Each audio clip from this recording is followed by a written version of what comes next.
Hello बच्चों, good morning. आज हम कक्षा 4 में पर्यावरण पढ़ेंगे। पाठ 4 अमृता की कहानी। इस पाठ में हम देखेंगे अमृता की एक सच्ची कहानी है।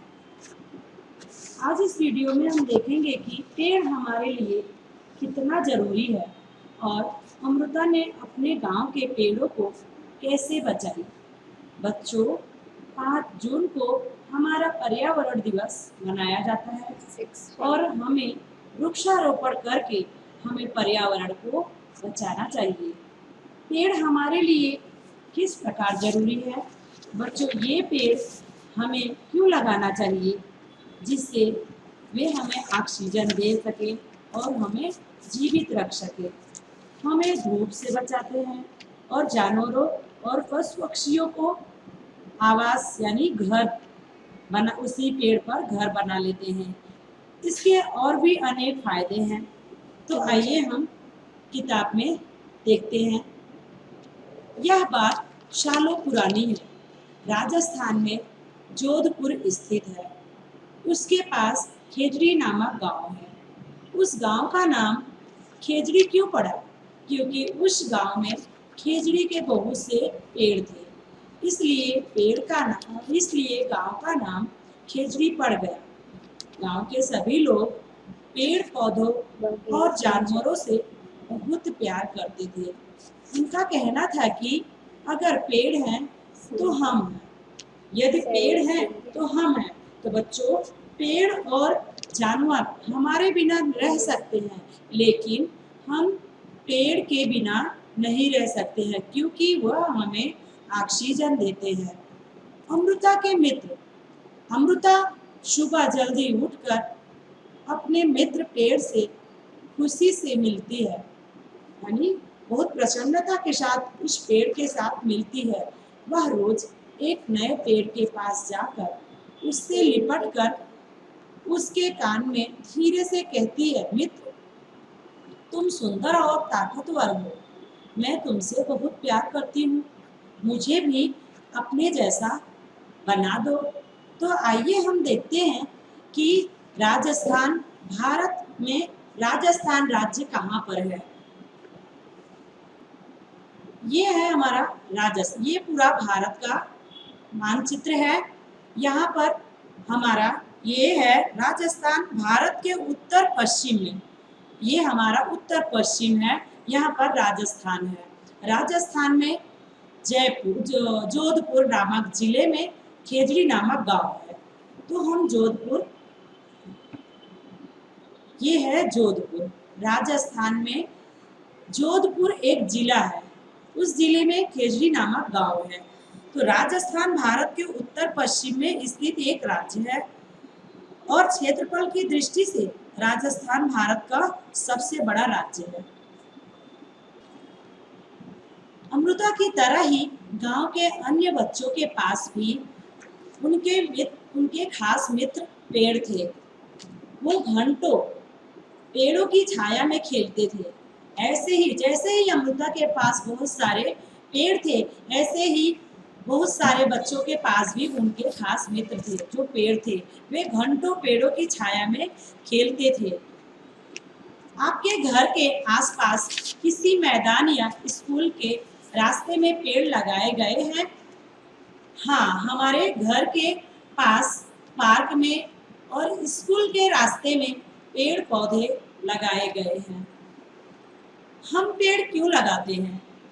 पेड़ हम इसलिए लगाते हैं, यह हमारा जीवन उपयोगी ऑक्सीजन हमें देता है और वर्षा लाने में उपयोगी है। पेड़ से हमें फल, फूल, मसाले और साग सब्जियां मिलती हैं, इसलिए हम पेड़ लगाते हैं। आपने किसी को पेड़ों को पानी पिलाते देखा है? और कौन पिलाता है?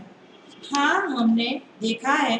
जो पेड़ पौधों को लगाता है और उसके घर के सदस्य और वह जो पेड़ लगाता है वह पेड़ को पानी पिलाता है। आपने वृक्षों पर लगा कोई फल देखा है? ये फल कौन खाता है? हाँ, हमने वृक्षों पर फल लगते देखा है। वह वृक्ष का मालिक खाता है और बाजार में बेचता है और घर के अन्य सदस्य खाते हैं तथा वृक्ष पर बैठे हुए पक्षी भी खाते हैं। ललिता को लगता है कि उसके स्कूल की दीवार के साथ उगे हुए छोटे छोटे पौधे और घास किसी ने लगाए नहीं है। क्या आप भी किसी ऐसी जगह के बारे में जानते हैं जहाँ घास, छोटे छोटे पौधे और पेड़ अपने आप ही उग जाते हैं?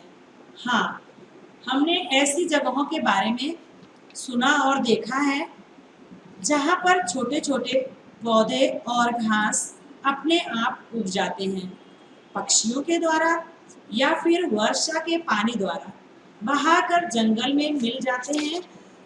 वहाँ पर वृक्ष या पौधे के रूप में वो तैयार हो जाते हैं जो अपने आप उग जाते हैं। ये पौधे अपने आप उगे होंगे, आपको क्या लगता है? हाँ, ये पौधे अपने आप उगे होंगे क्योंकि यह वर्षा के कारण, पक्षियों के कारण इनकी बीजें जो जमीन पर पड़ी रहती हैं, बारिश के ऋतु में इनसे पौधे तैयार हो जाते हैं। पेड़ खतरे में। अभी अमृता ने जो पेड़ लगाए थे वह पेड़ खतरे में। समय बीतता गया, अमृता बड़ी हो गई।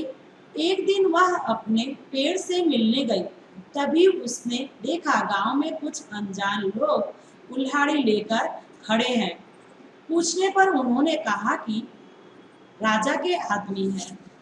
राजा के कहने पर वे लकड़ी के लिए पेड़ काटने आए हैं। राजा के महल के लिए लकड़ी की जरूरत थी। यह सुनते ही अमृता के होश उड़ गए। उस आदमी ने जो पेड़ काटने के लिए चुना, अमृता उस पेड़ से लिपट गई। एक आदमी उसे डराने के लिए जोर से चिल्लाया, परंतु अमृता ने पेड़ नहीं छोड़ा। राजा के आदमियों को राजा की बात तो माननी ही थी, उन्हें पेड़ काटना ही था। अमृता को देखकर उसकी बेटियां और गांव के 100 से भी ज्यादा जवान और बुजुर्ग लोग वृक्षों की रक्षा हेतु वृक्षों से लिपट गए। अमृता और उसकी बेटियां के साथ कई लोगों ने वृक्षों को बचाने के लिए अपनी जान भी दे दी। और राजा ने सुना तो उसे विश्वास नहीं हुआ कि इस तरह वृक्षों को बचाने के लिए लोग अपनी जान भी दे सकते हैं। वे खुद वहां आए और स्वयं लोगों का पेड़ों के व जानवरों के प्रति प्यार देखा। अभी हम प्रश्न देखेंगे। क्या आपको याद है इस गांव के बुजुर्ग क्या कहते थे?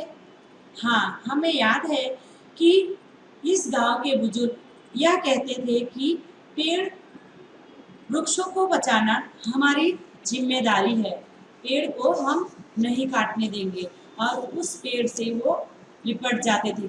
जो भी उसे काटता था उस समय वो पेड़ को काटने नहीं देते थे और उस पेड़ से वो चिपक कर यानी लिपट जाते थे। क्या हम पेड़ और जानवर के बिना रह पाएंगे?